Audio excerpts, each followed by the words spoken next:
upon his companions, who were the best callers to the way of Allah subhanahu wa ta'ala.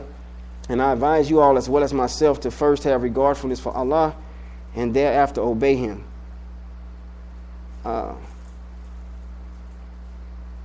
Alhamdulillah. So, I've been on this leadership campaign for more than 6 months now. And it seems like every time I want to switch to something different, the Quran shows me something else that applies to leadership.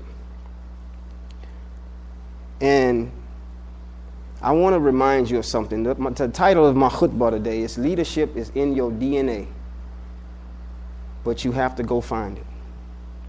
You must go find it. And I say that with such conviction because the problem with the world today, the problem with society today, the problem with our community life today is leadership is a thing in which no responsibility is assumed. Nobody wants to be responsible for leadership. And I don't say that to you as individuals. I say that to us as Muslims who have been given the book and the life example of the book in which to lead. First thing I'm going to tell you is the same thing I start off with my Arabic students, Abdullah Rashid. The same thing Master Yoda told Luke Skywalker. Lose the fear. Don't be afraid. You can't be afraid of what Allah has put in you to do great work. Most of us are self-checked. I know, I used to be self-checked too. And self-checking is still prevalent. It is still something that I have to wrestle with every day to remind myself that I'm not checked by what society has put on me. You know, the hardest thing to do is to pray for the blessings that you can't even see right now. But you know they're there. Every day I wake up and I ask Allah, why am I here still? What have I done to earn your mercy? And what are you preparing me for? I know that there's something bigger than what Tariq El-Amin is doing now. There's something prepared for your life and what you're doing right now. This is not who you are. I don't care if you retired. This is not who you are. Allah has created us to evolve. You know what evolution is? That means it's a process that's never ending. You're always evolving. You're always changing. And Allah subhanahu wa ta'ala, He said in the Quran, خيركم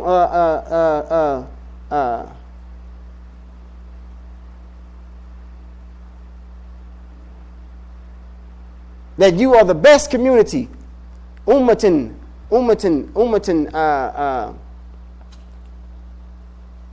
It'll come to me, inshallah. But He said, you are the best community. Ba'ata fil ummiyin. You are the best community evolved. And this evolution process didn't just start with Muhammad. It was completed in Muhammad.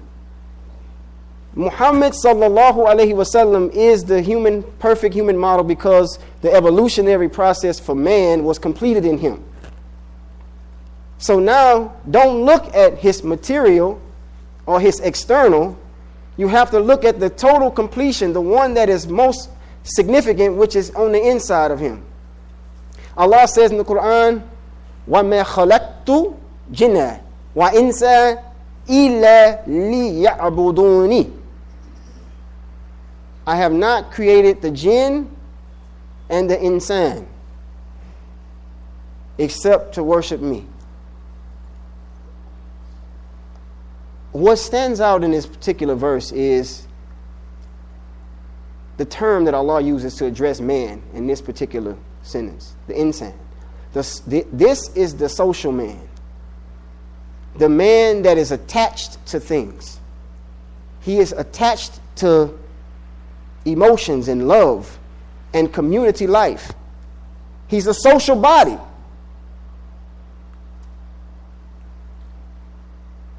So I was in a discussion with a group of Christians, family members of mine, and I thank Allah that, man, our conversations have changed over the years. Allah has blessed me to really be patient with people and grow and let him work through me instead of me trying to tell them everything. They ask me. They tag me and ask me on the social media. Let's ask Tyree El-Amin, what is the greatest commandment that God requires of us? Now, if I was a Christian, when I come from the Christian setting, I would say love automatically, right off my lips. Love, love. And that's what they say, which is true. But love is a byproduct of something that precedes it, brothers and sisters. The greatest commandment that God requires of us, Allah subhanahu wa ta'ala requires of us, is service. You have to serve Allah first before you can serve your wife, before you can serve your children, before you can serve your professors, before you can serve your community. You have to serve Allah first. He said, I have not created the jinn and the men except liyabudunni. Right? Preposition at the beginning of this word abd. Li. This lamb that we talked about the last time I was here. How powerful this one harf, this lamb, changes the whole dimension of what's being expressed. Meaning that this abd, which is the root word of liyabudunni, abd means servant or slave. This abd, the ability for you to serve is inherently, biologically clocked in your nature. So when you refuse to do it, you go against your own self. Allah said, I have not created the jinn and the men except liyabudunni. So if Allah created you in this state for you to turn away from it, meaning you rejecting your own nature. So how did Muhammad sallallahu alaihi wasallam become qualified for this mission? He never rejected. He never rejected his service to Allah even when he didn't know Allah. When he had no knowledge of what the Quran came to influence him with. I remember Imam Muhammad rahimullahi alayhi, may Allah raise him to the highest station in the paradise. Because I can speak for myself as a student of Islam that came from a different school of thought prior to being exposed to Imam W. Muhammad. And even that was in Allah's plan. Because many of us were just born into the language, or that's all we knew, right? But me coming from that, another school of thought, with all due respect, as a leader, as an imam, I began to study the language of Imam W. Muhammad, and my knowledge of understanding in the Quran went to a whole different level. It made me completely humble myself from where I was combative and argumentative, and because it became something now that was more serious and it was more impressioned upon my intelligence now. And it's because the school of thinking that Imam Muhammad introduced. The school of thinking. I don't say Imam Muhammad has a school of thought. That's past tense. His school of thinking is something that's alive right now in us, even after his physical passing is gone. Allah has blessed him with the ability to give us something that perhaps no one else was willing to give us. I mean, we had Quran and Sunnah. Quran and Sunnah is everywhere, right? But you have to have the tools to unlock the language so that it becomes applicable to your life.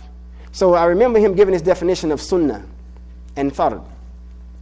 And he said that Sunnah, which we know Sunnah, the Prophet ﷺ had a Sunnah. That's his way, right? The way in which he conducted himself, carried on. You know, some people go on to say the way he combed his hair and put on his clothes, and this is Sunnah. But Imam Muhammad, he said that the Sunnah is the enlightened conscience of the individual. Who was following the Sunnah of Muhammad before the Quran came? Nobody. Nobody was following that.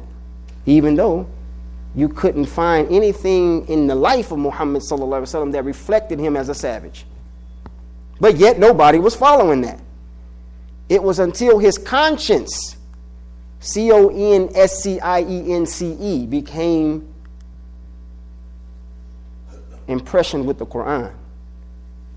And Iqra bismi rabbika alladhi khalaq became the new order of the day. Now, the enlightened conscience is deserving of men following. Let me explain something to you briefly about this word leadership. Imam Muhammad say leadership is in resourceful people. Resourceful people. Meaning that our perception of leadership has been, look, we have been slaughtered by language.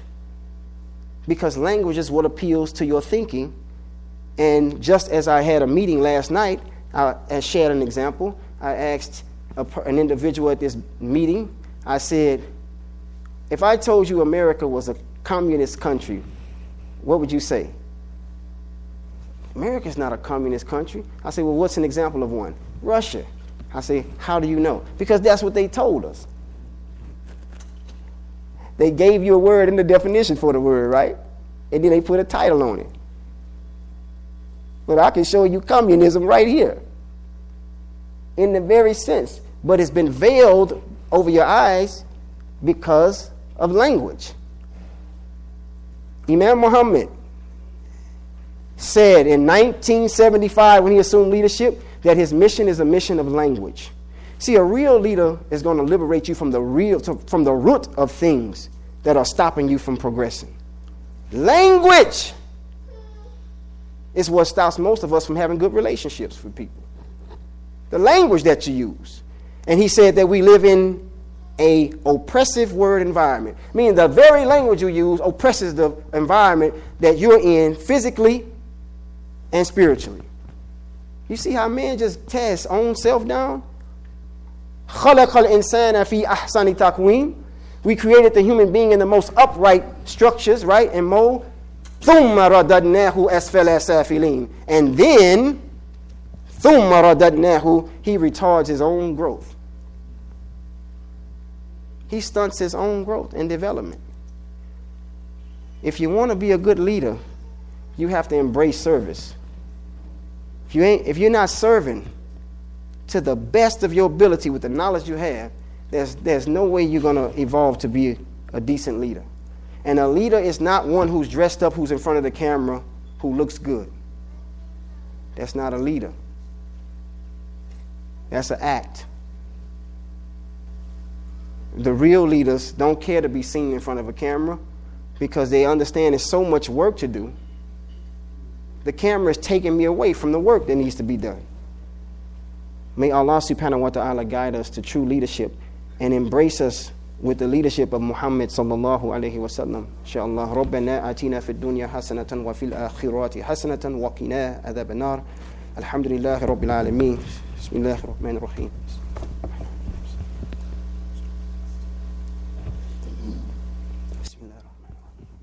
Bismillahir rahmanir rahim. So, this, after doing some research and talking with some family and some friends about this commandment, Allah blessed them to become enlightened. They saw a new pattern. And then I went on to give illustrations that if the church, I did this study in my city, from Galveston. I did this study about 8 years ago. Counted 47 African American churches. 85% of them Baptist churches. Out of the 47 churches within a 4-block radius, at least 2 to 3 churches. On an island that stretches for 26 miles. Now you do the math. I said, well, look, if the churches, pending the condition of the black community, would come together in the churches and donate a percentage of what the people give to produce or to build something in the community that would produce jobs, trades, something, our condition would be better off. And if they were real businessmen, they would do it because the more jobs you create, hey, the more money, the more revenue comes in. the more donations come.